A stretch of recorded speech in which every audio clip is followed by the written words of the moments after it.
I'm Ben Weingarten. I'm Inez Stepman. I'm Amber Duke. And I'm Emma Waters.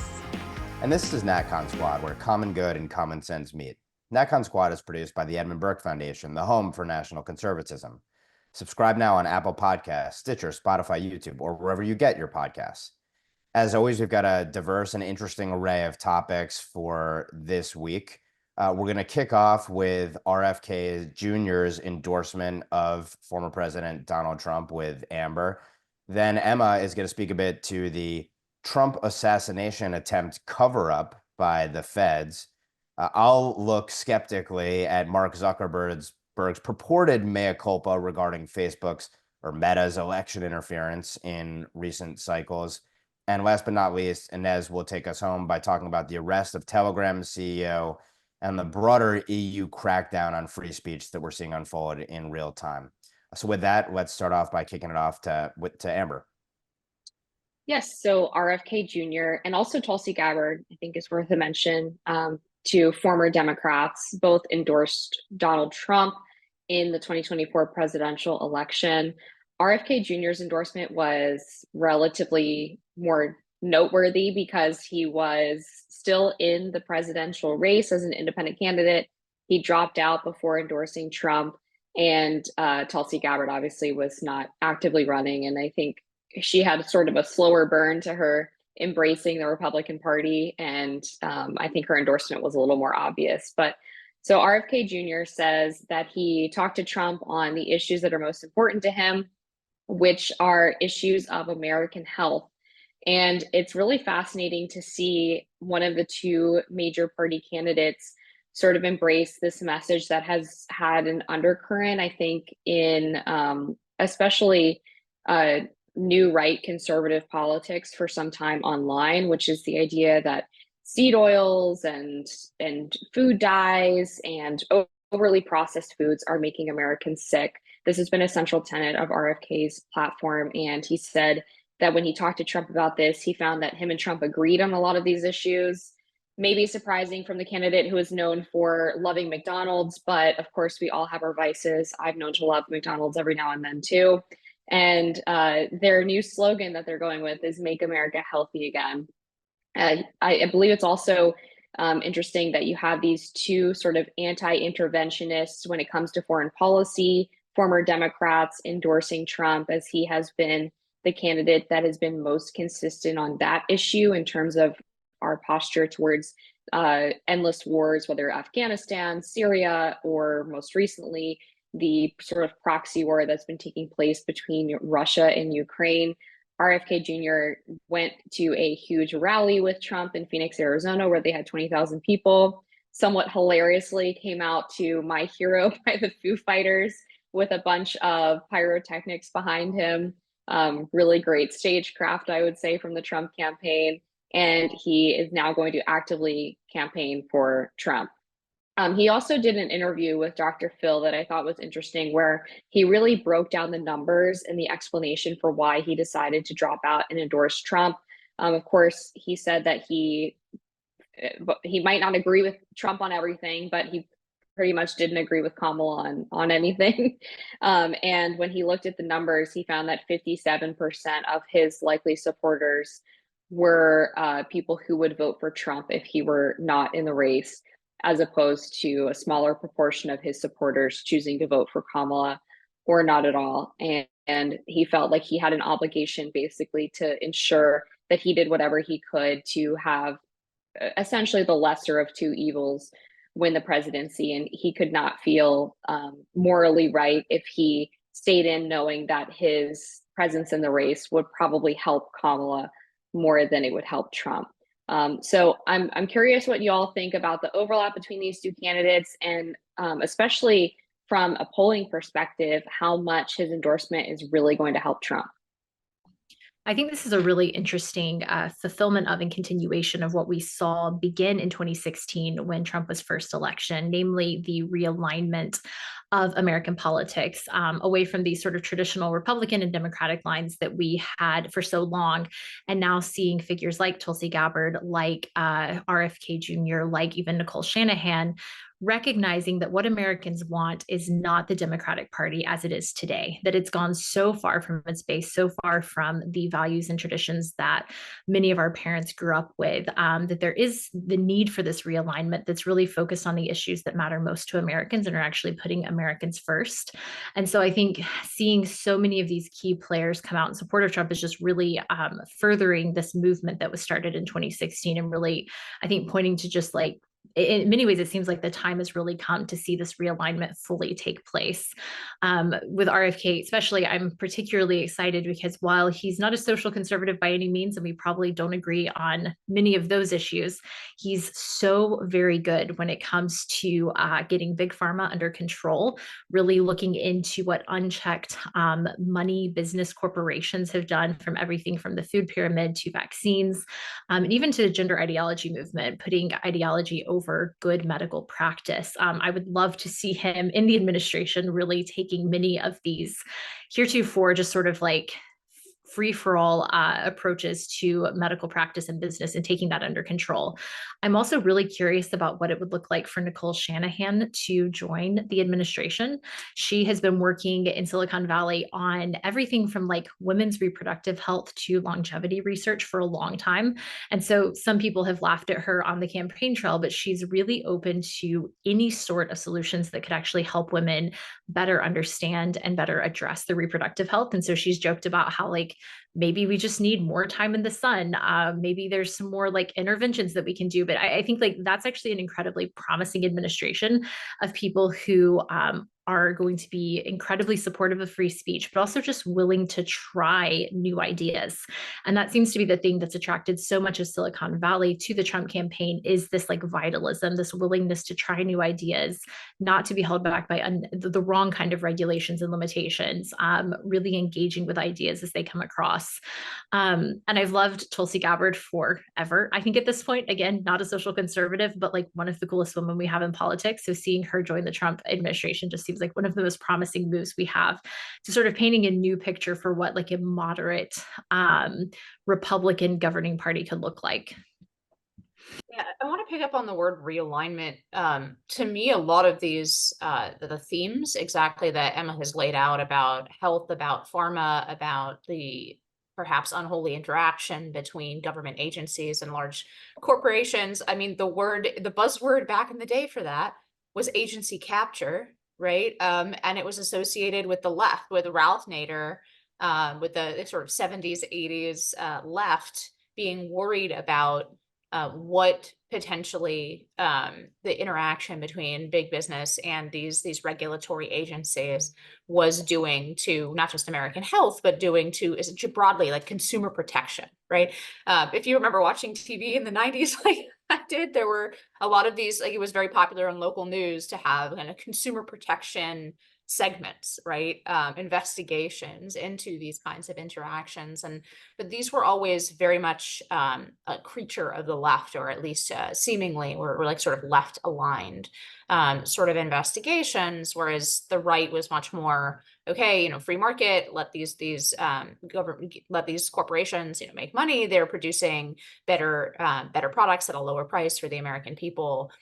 So it's just like sort of an interesting realignment. I think one that I, like Emma, have perhaps some interest in. I do think that it's pretty clear that something is very, very wrong with the way that we practice medicine and the way that we generally eat. And you can see that in life expectancy numbers that are coming down in the United States. I mean, it's very, very strange for a first world country to be, and it always gets blamed specifically on like the insurance or the health system.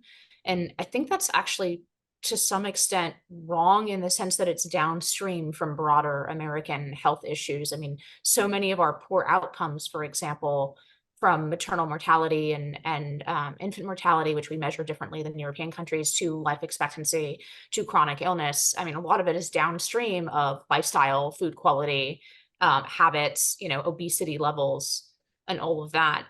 So yes, I'm interested. I mean, there's certainly a lot of things that RFK says about that topic, even that I find out there or extreme. But I think it would be a very positive thing for Trump administration to be open to looking into some of that. And to really be looking at some of this interaction between agencies, government regulatory agencies, and the large, either whether that's big pharma or big ag or whatever, large corporations that, I mean, this is not how governance is supposed to work, and it seems very naive to say so, but the agency regulatory process is a replacement for democracy, right? It's a replacement for our elected officials who are directly responsible to voters making laws. And that replacement for democracy largely happens behind closed doors between quote unquote stakeholders is the nice, nice way to say it, but basically the people in the know who have the connections and have the interest in the particular issue. And that's not a good mode of governance, and it is open to a lot of corruption. So I'd be very interested to see where that goes. I just want to jump in with 2 quick points before Ben, but the first is that I do think it's important that RFK has this very countercultural view on the way the pandemic was handled that I think, a lot of people on the right obviously agree on now. But there are a lot of conservatives who have a lot of resentment and skepticism around Trump and whether he would handle something similar correctly the next time around, since he did early in the pandemic make some decisions that were not ideal in terms of civil rights and freedom and all of that. So maybe that could persuade some of those conservatives to come home. But then the second thing is, since we started actually taping this podcast, the Trump campaign officially announced that RFK Jr. and Tulsi Gabbard are going to be members of their transition team to help them recruit people across partisan lines. I think that this is the rare instance where the endorsement is, and in both cases, but probably in RFK Jr. to a disproportionate extent, if for no other reason than the name brand alone, is both symbolically and substantively significant. Because if you did look at polling prior to RFK effectively dropping out, you're looking at him polling anywhere between 1 and 2 or 5%. In any number of states, and of course, most notably in the swing states. And that obviously, if you just look at 2020 as a model, you're talking about tens of thousands of votes in a handful of states distinguishing the candidates. And all the analyses that I've seen have shown that RFK Jr.'s voting bloc had a disproportionate influence relative to Trump. That is, even though there's conflicting data on this, that if they were to all go for Trump with RFK Jr. out, or a substantial proportion would, you're talking about potentially swinging the election overall, based upon also the magnitude of the swing in the swing states. So obviously hugely significant to the extent RFK Jr. voters do go towards Trump, or the Kamala Harris ones, or maybe lean Kamala Harris, sit on their hands instead with him dropping out, could be hugely significant. Beyond that, I think this solidifies the notion that this is a regime versus anti-regime election. Obviously, RFK Jr. has been targeted by the censorship industrial complex. We'll talk about it a bit later. His battle with the censorship industrial complex continues to this very day over COVIDian orthodoxy and trying to silence him on those grounds. And Tulsi Gabbard was framed as a Russian plant by Hillary Clinton and the rest of the Democrat establishment. And then, as we've seen more recently, it appears she was targeted by this TSA program, treating her as if she's a terrorist, with agents following her around on flights, like she's some kind of threat. So these are 3 people who have been uniquely targeted by power from the political establishment. And I think more broadly, there's a skepticism among the nationalist populist wing, which is represented by Donald Trump, of the Republican Party, and then of traditional liberals like RFK, frankly, and probably his relatives for that matter, even though they won't admit it now, who distrust concentrated power, whether public or private. And that is something that should cut across party lines. We'll see if that ultimately results in Donald Trump garnering the necessary vote share, particularly in the swing states, to swing the 2024 election. On that note, I guess we'll transition to one of these concentrated wings on the state side of power that acts in beyond nefarious and sinister ways, and that's kind of the national security apparatus, and its machinations with respect to the failed Trump assassination attempt with Emma. This is a great transition point. RFK many times has talked about the cover-up of Kennedy's assassination, and now we are here for the attempted assassination of President Donald Trump. And most notably, it's over 6 weeks at this point since the attempted assassination. This is the first attempt in over 40 years, so notable for a lot of reasons. And after these 6 weeks, we still know very little about Thomas Crooks, the assassin, about the big players who were behind this. And the longer this goes on, the more Congress is starting to point to Secret Service and the FBI as the main holdups in getting more information about this. So we've had a bipartisan congressional committee investigating the assassination attempt. And time again, what we're hearing is that the Secret Service and FBI are dragging their feet. They are sending documents over the day of a committee hearing, heavily redacted, not providing as much help as they should be, as they could be, and seem to really be trying to stall any significant progress in understanding what happened and who was behind it. And so some of the notable things that have come from this, first, Thomas Crooks' body was released for cremation prior to an autopsy or toxicology report, which was pretty shocking for a lot of people, especially in Congress, feeling like they lost the opportunity to learn very notable things. And it's been interesting because on the one hand, we're hearing Thomas Crooks acted alone. He was a lone agent in this, just a disgruntled kid. And yet at the same time, he was able to build IEDs and somehow not trigger any alerts, even though he had an active remote detonator. There have been findings of multiple offshore accounts that he had, which is more than I think the average teenager and young adult in the United States has access to, unless you're involved in something a lot bigger than yourself. And we sort of know from like previous attempts that the Iranian regime has already pushed for another assassination plot they've tried in the past. And so there is a huge national security question when it comes to what are the actors behind it. And frankly, at this point, it's pushing some leaders like Ron Johnson to go on Fox News and suggest that perhaps the FBI, the Secret Service, are behind this cover up and that they themselves have a lot that they're trying to hide, which is incredibly concerning for the future of the United States, for the American people, seeing their own security agencies potentially behind the attack, at least covering the attack up. So that seems very notable and just another example of the lack of transparency, the lack of accountability to the American people. And even when Congress is attempting to do their best to do their job, to actually govern, to investigate these things, finding agencies with far more power than the American people ever sought to invest in them, really being the primary problem in this. And if you sort of Google around, right, you look at mainstream media from CNN, APP, and on, the primary headlines that you're reading are how we should be careful to not believe too many conspiracy theories. And they're fact-checking the rumors about what's actually going on. And very few of these stories are actually asking the hard-hitting questions of who Thomas Crooks was, what's going on here, and why after 6 weeks we still don't have answers. And so even among the media, there's not really an interest to get more answers. There's just sort of an interest to like shut down any of the unsavory quote unquote conspiracies that are flying around. So that's the main update that we have at this point. But throwing it over to the group, I would be really curious to hear what you all think about this. If you think the FBI actually had a direct role in the assassination, or if this was truly just a totally inept Secret Service with other actors playing, and then also what this means for the election and really just future integrity of the election, right? Like, hopefully this is the only assassination attempt we see, but I think most people are probably sober-minded enough to realize that another one could come any day now, the closer we get to the election.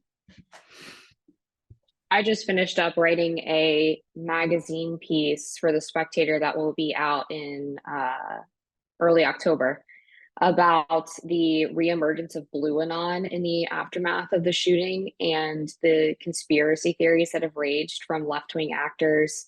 Hashtag staged was the second biggest trending topic on Twitter besides the name Trump, immediately following the assassination attempt. You had these conspiracy theories that Trump was hit by teleprompter glass instead of an actual bullet. Still, people to this day denying the idea that he was shot at all, zooming in on the pictures of his ear and using the term magically healed.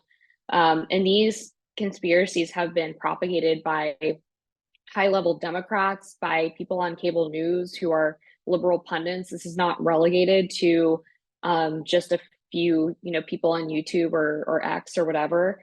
And yet, in the mainstream media coverage of this, which has been pretty scant as of late because they're trying to memory hold the entire assassination attempt, they still latch on to the idea that it's the right-wing conspiracies, which are conspiracies like the Secret Service rejected a request from Trump, the Trump campaign, to have a greater number of agents and greater protection at his events for up to 2 years prior to this assassination attempt, which is true, and other ideas like maybe Democratic rhetoric calling Trump Hitler could have inspired the shooter.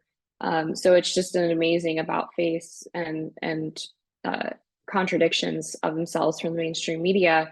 But I talked to David Harsanyi about this for the piece, and he wrote a book about Blue Anon, and he raised a really good point, which is that Blue Anon is so much more dangerous than all of the so-called misinformation that the left is obsessed with and has all of these experts dedicated to censoring, because it's actually peddled through mainstream media and other who would be considered legitimate actors that gives it that level of legitimacy, as opposed to like QAnon is primarily a social media trend. Yeah, agree with everything that Amber said and what David Harsanyi's book focuses on, which is, yes, the distinction between false information. I don't even want to say conspiracy theories anymore because it's so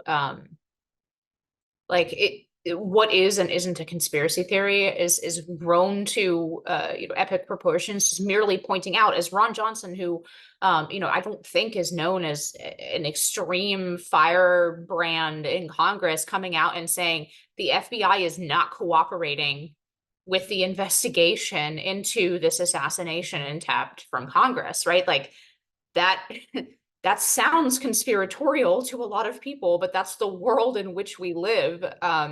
And so anyway, like I don't even want to use the word conspiracy theories for that reason, but something that is as straightforward as that, where you have sober-minded actors in Congress coming out and saying this agency is not being forthcoming with information about a major political turn of events that could have affected the entire trajectory of the country, right? That happened merely 6 weeks ago. That is considered conspiratorial or misinformation. While, I mean, I know that nobody who listens to this program needs me to list the very long list of consequential conspiracy theories that turned out to be false, that have been peddled by mainstream media since Donald Trump, threw his hat in the ring for the presidential race in 2015, starting, of course, with the Trump Russia hoax, right? So, and just going on from there through COVID and everything else. So, yes, I think this is sort of on par for what you would expect, but it is a very strange world that we live in, that we still have so little information about such a consequential political event in the history of the country 6 weeks later. And more than that, we're not hearing like the drumbeat from media, right? And to some extent, this is our fault. Like right-wing media follows the news cycle as set by actors in the mainstream media who lean very far left, right, and are basically connected at the hip with the DNC, and that's why this is happening. And it's very hard to break out of that media cycle, even if when you're reacting, I mean, we do it every week here, right? We react to what the mainstream media is actually putting forward on the table. And when they want to drop a story off the news, they do it extremely quickly, and they did it with this assassination attempt. I think the ghouls in corporate media will not cover this story from any angle of any consequence for any period of time because they think it hurts them politically, period, full stop. And they're that cynical. They don't care about the merits of the story. They don't care about the fact that the American people ought to have answers, that there is a cover-up in progress going on. The broader issue that the national security and law enforcement apparatus that leaks to them and feeds them stories time and again has proven itself to be untrustworthy. I mean, we're talking about RFK before this. Like, this goes back to the Kennedy assassination and the Warren Commission, that we've seen time and time again over time that you can't trust these authorities, and yet there is no scrutiny whatsoever given them by corporate media. And I would just point out, to the extent this story is covered, the focus is on the inexplicable array of failures or worse of, and it should be framed this way, the Biden-Harris administration either being unwilling or unable to defend Donald Trump's life. That is what the story is at the end of the day. Another reason the press doesn't want to cover this. But I think it's easy to get lost in the story of that one kind of strand of how could this possibly have happened in terms of the security failures or something more nefarious. And so they kind of, to the extent the story needs to be covered, they want us to focus on the quote unquote failures or incompetence and beyond. But the other side of the story, and I'm glad we're focusing on it, is Crooks. The fact that we know so little about this person, why aren't there cameras on Crooks's family home every single day and interviews of his parents? Zero. Can you think of any other circumstance where you haven't had interviews with the parents, you haven't had the media rushing to try and get in there? Why has there been so little reporting on the shooting range that he attended all the time, where apparently lots of law enforcement members also shot? I mean, we can go through all the litany of items, and then obviously the details of, well, he was going to be an equal opportunity assassin. He was looking at pictures of Merrick Garland on his computer, as well as pictures of Donald Trump. And he was looking at when the DNC was going to be held. And, he was a registered Republican, but he contributed to a progressive cause, $15 one time. The whole cover story to me stinks, and it stinks even more because we have so little additional details about it. And then to me, the foreign ties, I think it's a head fake, quite frankly. That's just, that's me speculating. I think it's a head fake. It's easy for the national security apparatus to say, well, Iran has had bounties, has had fatwas essentially on the heads of everyone in the Trump administration of consequence. That is true. There's no doubt about it. And obviously, we've seen the data point of the arrest of the person who was supposedly working to carry out hits on behalf of Iran on U.S. soil right around the time of the event. But I'm a little bit skeptical of the foreign ties. I think it's too convenient a story. And I'm very dubious about whether we're going to get anything close to the truth on this matter, quite frankly. And it's another damning indictment of regime media, but also a damning indictment of the regime as well. And we are going to have political leaders get assassinated based upon what we've seen in the response to this mercifully failed assassination attempt. All right, so I'll use executive prerogative, I guess, to go on to my own segment here, transitioning a little bit to this letter from Mark Zuckerberg, CEO of Meta, founder of Meta, to the House Judiciary Committee, which has been, of course, via the weaponization subcommittee, probing all manner of censorship regime activities from every angle, unearthing and producing to the public a lot of documents showing the pressure that Meta, like other social media companies, was under to engage in censorship on behalf of the Biden-Harris administration and under pressure from the Biden-Harris administration, particularly with respect to COVID, but on other topics as well. And Zuckerberg in this letter essentially says, my bad, and I have a lot of regrets about the effectively election interference and interference in public discourse that Meta has engaged in under pressure from our ruling regime. So one aspect of this is he says that the Biden administration, as the documents that Facebook has produced have shown, pressured Facebook to censor anything effectively that challenged COVIDian orthodoxy during the pendency of the pandemic. He regrets that. He says he wished that Meta had been more outspoken during the time it was feeling that pressure. Joe Biden infamously said that the social media companies were killing people during the pandemic. He also has regrets about the Hunter Biden laptop story being temporarily taken off of Meta. He notes rightly that it was the national security apparatus in its stakeholder meetings with social media companies that was effectively grooming the social media companies to change their terms of service to censor anything that looked like foreign disinformation in the run-up to the 2020 election. They got it, of course, with the Hunter Biden laptop story.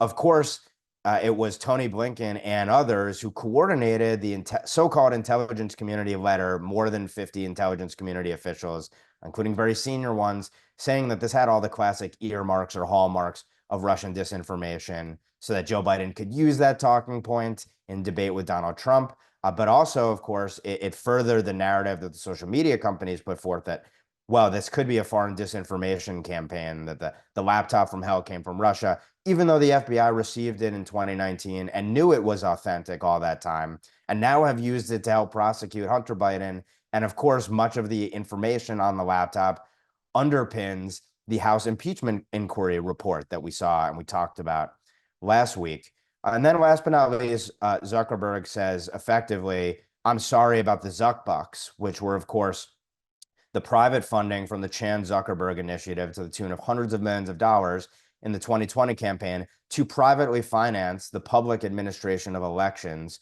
with those funds being used to outsource the administration to largely progressive left-leaning groups, which arguably, according to certain analyses, disproportionately positively impacted Democrats, helped drive Democrat turnout, and may well have helped push Joe Biden over the finish line in 2020. So Zuckerberg says he won't admit that the Zuck bucks helped Democrats, but he says, I understand that there's a perception out there that they did, even though I've seen evidence to the contrary, essentially. And I'm going to be neutral this election. I don't plan on flooding Zuck bucks into jurisdictions this time around. So huge mea culpas or purported mea culpas from Mark Zuckerberg now on the eve of the 2024 election, talking a big game about neutrality. This follows, of course, remember Mark Zuckerberg talking about how he sort of marveled at Donald Trump's response to the failed assassination attempt, really respected it. I think the term that he used was, he said it was badass. But meanwhile, this was at the same time that Meta was just a glitch censoring photos after the iconic photos after the failed assassination attempt of Donald Trump. So there are a couple questions that these comments from Zuckerberg raises. One is, do we think he's genuine, that Meta has really had a change of heart here about its censorship activities and its caving to regime pressure? Or do we think this is cynical and hedging his bets in the run-up to the 2024 election, and having had scrutiny now from Republican-controlled House Judiciary Committee? And the other aspect is, what do you make of the idea that now he's talking about the fact that he wished Meta had been more outspoken and pushed back on the pressure from the White House, when we just went through the Murphy v. Missouri case and Meta remained totally silent throughout the pendency of that case, and probably could have intervened alongside other social media companies on behalf of free speech and maybe prevailed over the federal taxpayer-funded speech police? Those are some of the open questions that to me are out there. I'm skeptical, as you can imagine. My quick thought on this is that I'm skeptical as well. I think Zuckerberg has been trying really hard to rebrand himself over the past year. It seems like he's hedging his bets for November. He had that podcast moment where he was gushing over Trump's response to the assassination attempt. And then on 4th of July, posted this video of him like rocking out with an American flag while surfing. And it just seems a little too on the nose, a little too cheesy, and I'm not sure I buy it. I have never trusted Silicon Valley, as people well know, who have listened to me for a while. That being said, I'll leave my comments on the censorship structure to the next segment, because I think they fit quite well there. But in regard to specifically Zuckerberg's advocacy, Meta's advocacy, and Zuckbucks, I mean, the structure of this was kind of insane, and Molly Hemingway's book is great in pointing this out in intricate detail. But what we're talking about is private money, which, when you're talking about the local precinct kind of structure level, it doesn't take much. And we're talking about millions of dollars going into these kinds of efforts for essentially the local precinct offices and local like structure of government that exists to support people voting, right? To make it possible for as many people as possible to vote, basically being used as a Democratic Party get out the vote effort. And that is, I mean, a large part of what the two parties raise money to do, right? If you sign up to work for a campaign, what are they going to ask you to do, right? Make calls, get out the vote. And we're talking about numbers that are between 80 and 90% of this effort going towards essentially Democratic get out the vote efforts. This is also something that the Time article that came out after the election, where they basically announced all of the ways in which they had rigged the election, right? And returning to the previous segment, right, called people conspiratorial for pointing out some of these things, right? And some of the things really were conspiratorial that were like sort of flooded on social media. But this Time article pointed out the many ways in which the election was quote unquote fortified. This was an important part of that. So it is encouraging, even if for whatever reason, I also don't trust that this is sincere. If there's a pullback from some of those efforts in 2024, I mean, we talked earlier about how slim the margins in some of these states are. I think it could be very, very important in the election, especially since just like in the run up to 2020, we're not seeing a huge effort on the part of the Republican Party to actually to file cases in advance of what are undoubtedly going to be once again a huge fight around the election rules and around which ballots count and which ballots don't. So this is encouraging. Yeah, politics makes for strange bedfellows, and your enemy from last year is your best friend going into this election. And I think that's what we're looking at with big tech. If Trump wins, this will be the first administration that I think has most strongly been connected to Silicon Valley, and has much to owe to Silicon Valley, believe it or not. So I am skeptical about too much sincerity on Zuckerberg's part, but I also don't know if that matters too much at the end of the day. At the end of the day, if he's willing to put his money and his words behind potentially making these apologies, really, I think, validating a lot of Americans who had these thoughts, who had these beliefs for a long time. And if anything, this is just a really positive indication of where the American people are going into the election, that he recognizes a lot of energies behind Trump, maybe most of the energies behind Trump. And so if he's sort of, picking who he thinks the winner is, and perhaps they've been very spot on in the past, that's a very encouraging sign to me, even if it's just, preparing to like cover himself for future. If we win, I think there's a lot we can do with that. I agree. We'll take the cynicism and at least admitting and acknowledging the truth, even if it's politically driven on Zuckerberg's part. But I'd be remiss if I didn't note, and this would be a way that Zuckerberg could actually prove the courage of his purported convictions here. RFK Jr. has an outstanding case against many of the same members of the censorship industrial complex who were the defendants in Murphy v. Missouri. And recently, the judge presiding over that case, who was the same judge at the trial level presiding over the Murphy v. Missouri case, then Missouri v. Biden, has ruled that under the Supreme Court's ruling in Murphy on standing, that RFK Jr. has standing in his case, alleging that the Biden administration officials and the administrative state writ large essentially censored his speech by pressuring the social media companies to silence him. So we'll see where that case goes ultimately. But I wonder what Mark Zuckerberg has to say about that case. I'm sure he won't say anything about it, but if he really has the courage of his convictions, he should come out and back RFK Jr.'s suit. That's my challenge to Mark Zuckerberg. And with that, we'll turn it over to Inez to talk about the EU wing of the global censorship industrial complex. Yeah, this is a really complex topic. I'm still trying to dig through myself, honestly, and really curious what you all think about it. But the basic facts are that Pavel Durov, who's the 39-year-old Russian billionaire who's behind Telegram, was arrested as he traveled to France. And the charges are quite vague.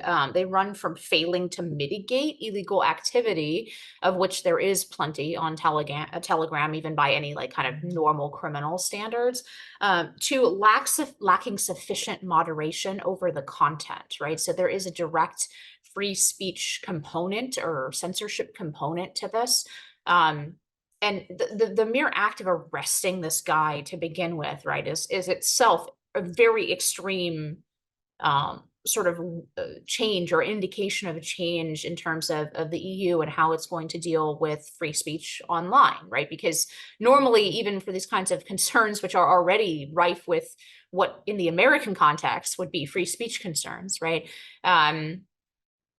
Even in that context, usually what you're talking about is levying, fines or administrative lawsuits against the company, not arresting the CEO on criminal charges, right? So this is a big step forward. I think it comes in the context of increasing concerns over free speech in Europe. Of course, NatCon itself had major problems just holding its conference in Brussels.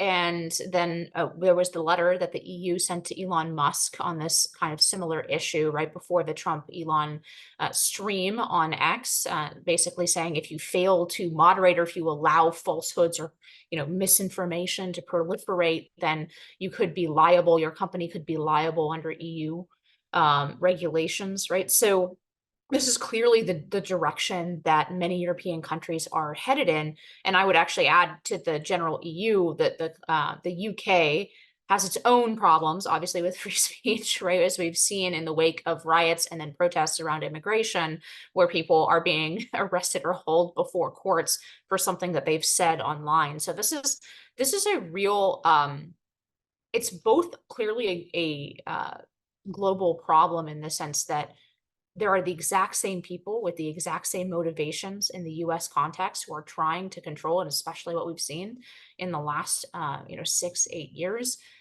trying to control the online content for alleged misinformation. But it operates very differently in the European context because they simply put, they don't have the same free speech protections that we have that prevents the government from taking certain actions. So what we have in the American context, as Ben was alluding to with the Murthy case, right, is this kind of dance between agencies, quote unquote, suggesting censorship guides to private companies.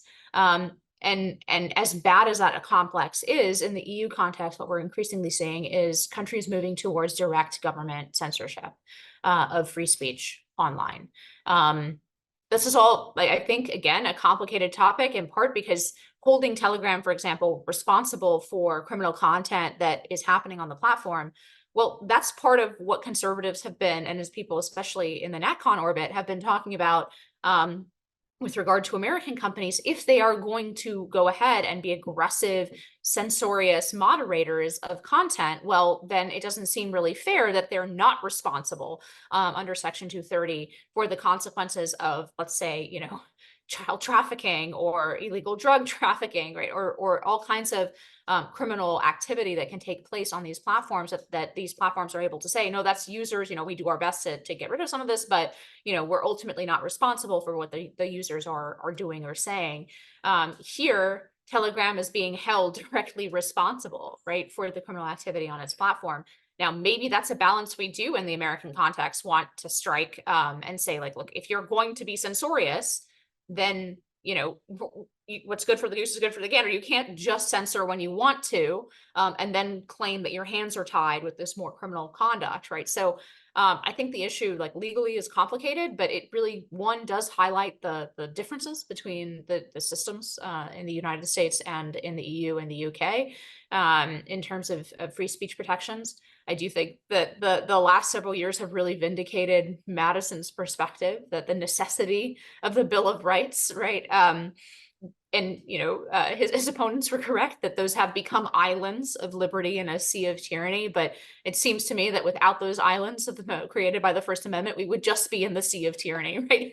So there are still some very strong limitations in the United States, which is what necessitates this entire private censorship complex issue that we're both dealing with on the voter level and the ideological level here on this podcast, but then the courts are also dealing with how to deal with this coordination between the public and the private sector. So, but it's pretty clear to me that it stems from the same impulses, which are people who largely agree with each other across the Atlantic about what sort of information citizens should be able to view and discuss online, whether that's, COVID information, like we were talking about in the RFK segment, all the way to, politics, questions about voting, questions about elections, right? We all know the litany of subjects where people were coordinated in a coordinated fashion, just prevented from sharing their opinion or just like facts. I mean, at the height of COVID, there were Senate hearings that were removed from all,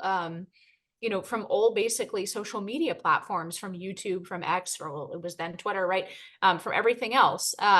So either way, like the solutions might be different in the US versus the EU, because the legal structure is very different, but it is clear to me that these are coming from similar impulses. I'm curious what you guys think, if this arrest is indicative of a stepping up of the censorship regime across the pond, or if this is a more specific case about legitimately plenty of criminal conduct on Telegram, which was a bit of an underground conduit for some kinds of activity, but or if you see this as essentially the same people with the same goals on two sides of the Atlantic implementing them in different ways.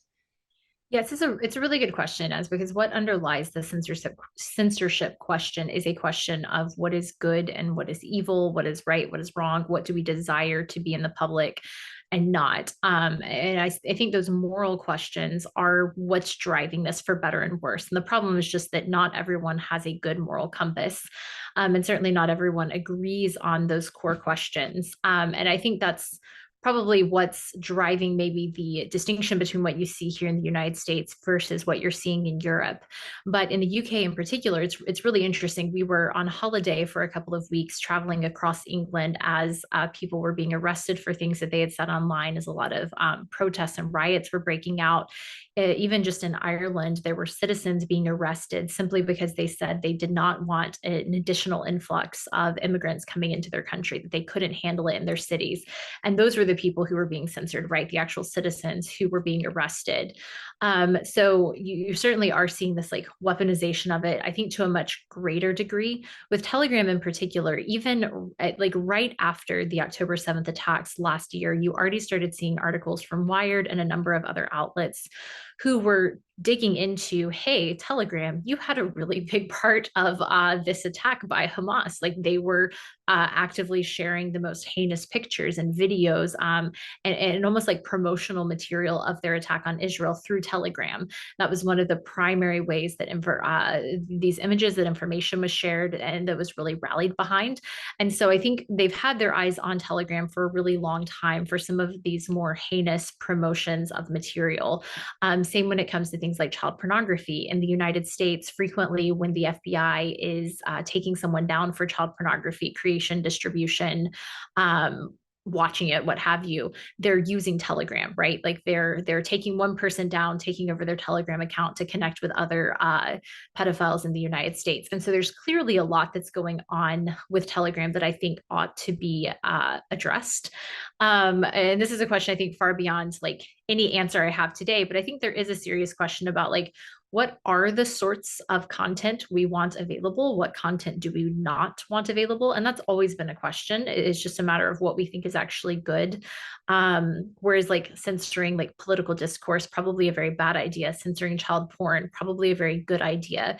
But what is sort of the legal rationale and analysis that allows us to protect the things that are good while getting rid of the things that are bad, especially when people have such fundamentally different ideas of good and bad? I just want to comment on one aspect of Inez's remarks, which are sort of the bifurcation of the U.S. censorship regime from EU censorship regime. First of all, it's worth noting that what is going on in Europe may well be, and in fact, I think in practice is a backdoor way at censoring Americans or threatening it, particularly when you look at the DSA, which is the Digital Services Act, which, full disclosure, I have not read closely, but I understand that what was threatened against Elon Musk, for example, and the inquiry, so-called, I think, into Elon Musk and X from the EU is done under the auspices of the DSA, which purports, I think, to combat hate speech, so-called dangerous and corrosive misdis and malinformation and such. And threatens to levy massive, crippling fines on companies, penalties on companies that fail to comply with it, which is exactly what Musk was threatened with over having the gall to just have a conversation with Donald Trump in a space. This is a backdoor way of attacking American platforms and consequently Americans' speech. And I don't think we should necessarily view the regimes as two separate regimes, but rather symbiotic ones, if not different levers that can be pulled to get at the same end, which is essentially suppressing, silencing, and chilling dissenters against ruling authorities in the EU and America, which of course necessarily means going after nationalists, populists, and any other dissenting voices writ large. And if you look, Mike Benz has done a lot of the mapping of this. He kind of has the thesis that the EU censorship regime is backed by the American establishment, by the same, NATO or NATO adjacent think tanks, by the same former or current national security officials. So I think it's worth considering that these are all part and parcel of the same regime. However, the advantage that the EU has is, from the perspective of the censors, is that they don't have a First Amendment. They don't have free speech in most, if not all, European countries, and certainly not to the same extent we do here. So that allows them to create the regulatory architecture that our regime would love to impose here, but can't, and use that architecture as a backdoor way to get at the same ends that our censors may not be able to fulfill. I don't have much to add here. You all covered it fairly well, except that I'm very encouraged by the RFK lawsuit. I just heard from Dr. Bhattacharya at a conference over the weekend who did a great job recapping the Murthy case and all of the censorship that he faced for speaking out with the Great Barrington Declaration. And his final warning was, if I don't have standing, then none of you do. So I'm hopeful that that this case can maybe get some justice for what the Biden administration did in terms of censoring Americans who were trying to share accurate information during the pandemic. So with that, we can go to parting shots with whoever wants to open it up.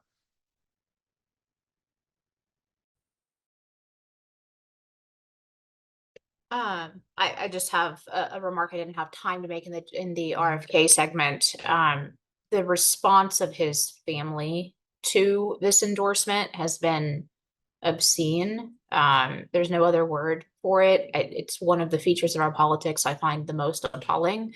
What in what world is it not enough to simply come out and say, like, we love our family member, we completely disagree with him on this, we're all in for Kamala, right?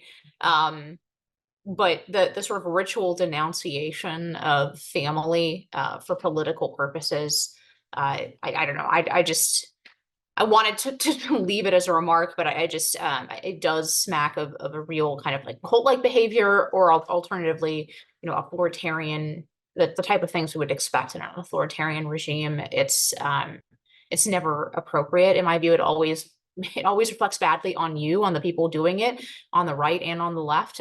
Obviously, much more common for it to be on the left. But there's nothing wrong with disagreeing, obviously, with your family members and making your own positions clear in the public eye. But this kind of like ritual, just denunciation again. I mean, they didn't just say that he's wrong. They said he's a disgrace to the family, that he's like dishonoring the memories of their family members, of his own father, right? Like, this kind of stuff should never play out in the public the way it is. I know that sounds very moralistic, but this is just one of the things that I can't stand. I think is absolutely disgusting. And I mean, on par with perhaps what we are to expect from the Kennedy family generally, but who have not been upstanding morally, to say the least, over the years.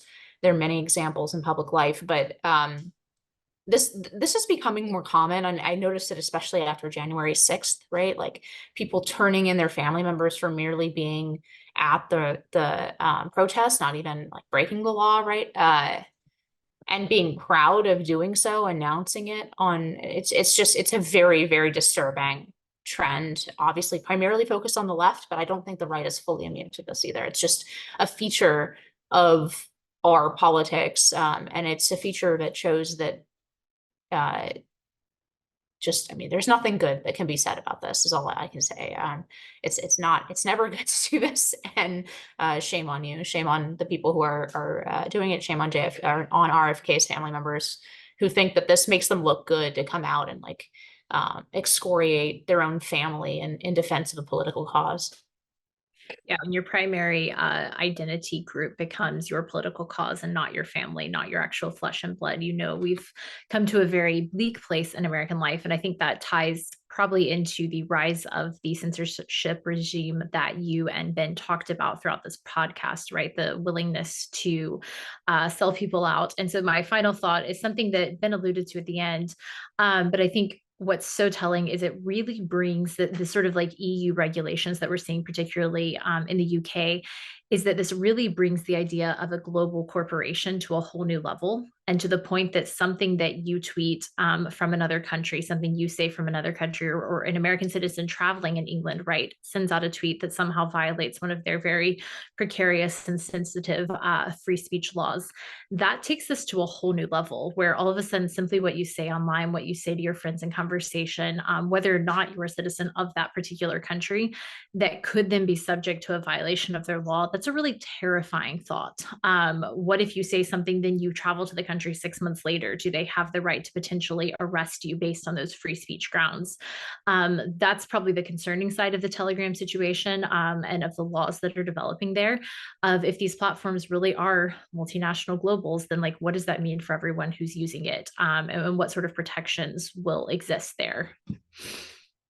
I've been quite enjoying the responses to this story that the Kamala Harris campaign is promoting about more than 200 alumni of Bush, McCain, and Romney signing on with support for their campaign. And of course, the letter identifies their reasons as very neoconservative ones, which seems like a really great indication that the Democrats still fundamentally do not understand what is behind Trump's popularity, and they cannot see the political realignment term we've used several times in this episode that is happening right in front of their eyes. But even better than that is when you go through the letter and Control F for the term intern, there's like a not insignificant portion of the people who sign the letter who are identified as these alumni of these three campaigns and or presidencies, who were probably unpaid interns. So it's just incredible how the media is pushing this as some sort of revelation for the Harris campaign, when I'm sure I could find plenty of random interns around the country who might be supporting Trump. It's pretty desperate, I think. Yeah, this is another inadvertent endorsement of the Trump campaign, self-own, and they can't even see it. But set that aside for a moment. I also think it is worth highlighting. Yeah, I totally agree. It's disgusting, the Kennedy family renouncing one of their own. If they're going to renounce RFK Jr., then are they also going to renounce JFK for the myriad policies that he stood for that now would or hell, what qualify about him? Kennedy for killing a woman? Let's just, throw that one. That ought to be the starting point, of course, but they'll never go there with the lion of the Senate, let alone JFK's right-wing conservative positions by modern standards. So I think it's clear that it's just cynical politics of the highest order, and yeah, probably on brand to your point, Inez. I'll transition to my final thought, which is on a topic that I've been following really closely because I really think ultimately, when it comes to the 2024 election, the question is, do we think that this is going to come down to people making a reasoned judgment about was their life better under Donald Trump than it has been under Biden Harris? What do we make of the fact that Kamala Harris won't divulge any of her positions or allow any sunlight to serve as a disinfectant about this ticket? Or is this election going to be about who can turn out the most ballots, exploit the system, game the system to maximum advantage and therefore count more ballots than the opponent and win. And to that end, I've been focused on a couple of different aspects of this. One recently in a long form investigative piece for Real Clear Investigations on non-citizen voting and the tens of thousands of non-citizens that have been on the rolls historically, and some of whom have been removed from the rolls during this cycle, and then the percentage of those of whom have actually voted in past elections, and basically looking at the historical numbers and the rules or non-rules on the books, barring non-citizens from getting on the rolls, and then looking at the avalanche, the massive wave of non-citizens who have come to our shores in recent years, while Democrats are trying to normalize non-citizens and legitimize them in our system in myriad different ways, including granting them voting rights in blue jurisdictions in local elections, and asking, to what extent do we think non-citizen voting could have a beyond de minimis impact on this race? But then the other aspect is, and there's a relation to the non-citizen voting, also Biden bucks. And I recently reported in a letter I exclusively obtained for The Federalist that the House Oversight Committee, it appears, is being stonewalled on just getting the Biden administration to turn over the strategic plans that every single agency was to craft to use its resources in interactions with customers, so-called, to register and mobilize voting cohorts in advance of the 2024 election. This plan, of course, this executive order was crafted originally by the progressive think tank Demos. Demos estimated, according to one analysis, that there could be 3.5 million new or updated registered voters annually every year to the extent this executive order were fully implemented. We've seen, even though the administration won't turn over how it's actually executing this voter mobilization effort, that all manner of agencies from HUD to Department of Education and beyond are using their resources and their personnel to try and turn out voting cohorts who disproportionately tend Democrat, and of course, people who are receiving benefits from a Democrat administration via agencies that are dominated by progressives.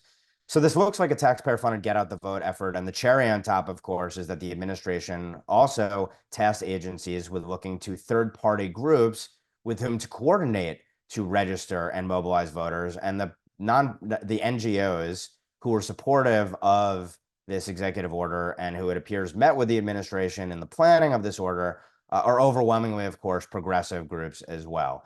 So this looks like Zuckerberg's 2.0 on steroids, with the federal government, though, using its full weight and resources to push this time to register and mobilize voters. And what the House Oversight Committee has said in this letter I obtained and reported on is that they're being stonewalled. They're threatening to subpoena now to get these agency plans. But the disturbing thing, and maybe the demoralizing thing, is that the administration inked this order in March of 2021, and it has been implementing it since that point. Even if it were frozen tomorrow, and there is litigation being brought by state attorneys general, including a case recently seeking an injunction, basically a nationwide injunction, freezing this executive order, the administration has been working to register and mobilize voters for 3+ years now. Do you think that that is going to lead to more Democrats being turned out or more Republicans being turned out? I think it answers, the thing speaks for itself, and this is likely unconstitutional, and certainly there's no statutory basis that I can see for it. Looks like a taxpayer-funded Democrat get-out-the-vote effort, and if this election is as close as we all think it's going to be, it may well be decisive. So I'm going to continue to report on it, but it's a maddening issue and just one of the myriad ways probably that Democrats are trying to work the system, exploit the rules, create new rules in order to turn out the maximum amount of ballots in 2024. So I guess on that somewhat dour note, on behalf of Amber, Inez, and Emma, thanks for tuning in. I'm Ben Weingarten, and we'll see you at the next NatCon Squad.